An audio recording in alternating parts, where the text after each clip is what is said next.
Yeah, I'm going to try and explain the ornaments question.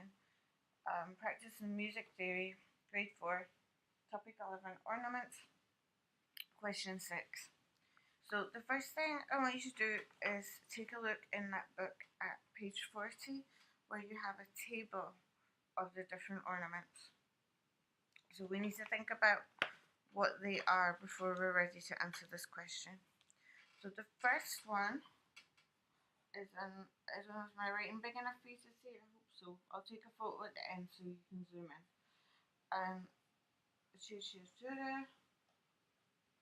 And the way we write it in the music is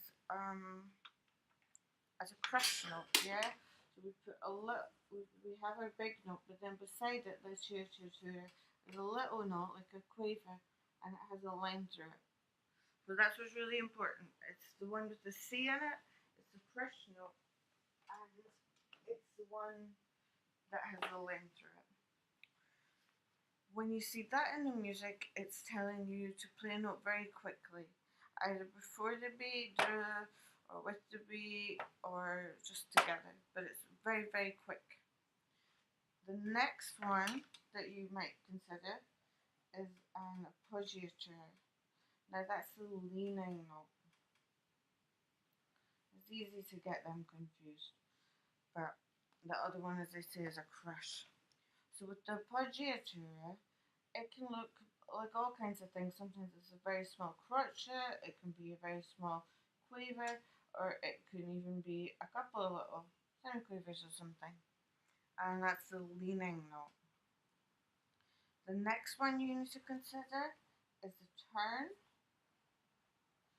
Now, a turn, it is with this symbol. And what the turn does is takes not the note itself, but the note above, then the note below, then the note above again. And the inverted turn does the opposite. It starts with the note below the note itself, and then the note itself, then the note above the note, and then back to the original note. We can take a look at this in more detail in a little bit. And then we have a mordant. Now the mordant is very quick, and it's the note above, and then back to the note, and it's indicated like that. And then your table should also show you the lower mordant, an inverted mordant. We'll call it inverted here. It really doesn't matter which you do. I think I normally call it the lower, to be honest. And that's the same sign, but with a line through it. And it is the note itself, but then the lower note, and then back to the note. Then you have the trill. Now the trill can be just a couple of alterations between a note and another note, or it can go on for quite a wee while. So a symbol for that, we either have a TR, or we sometimes have a TR and then a little squiggle after. Okay. And the final thing they give you in your book is arpeggiation, which is the spread of a chord. But I'm not going to include that here because I don't think you need it for this exercise. So the example at the top of the exercise,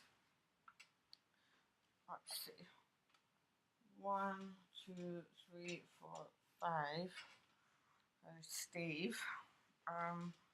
The example it gives you is the F there and the E's there, right? You have F, E, double dot that, and a little quick note here. So if we look at what we've had previously, well, it's not trill, is it? It's not going back and forward. It's not an inverted mordant. You need 3 notes for that, and for a mordant, a turn, you need 4 notes. So we're between a poggiatura and an arpeggiatura. The poggiatura, remember, is the lean, and the arpeggiatura involves a note which goes as quick as possible. Now, I would argue that this note here is a very, very quick note. So that makes me think, well, my ornament in this example, and the book will tell you that I'm right. But for the process is in a cheer. Make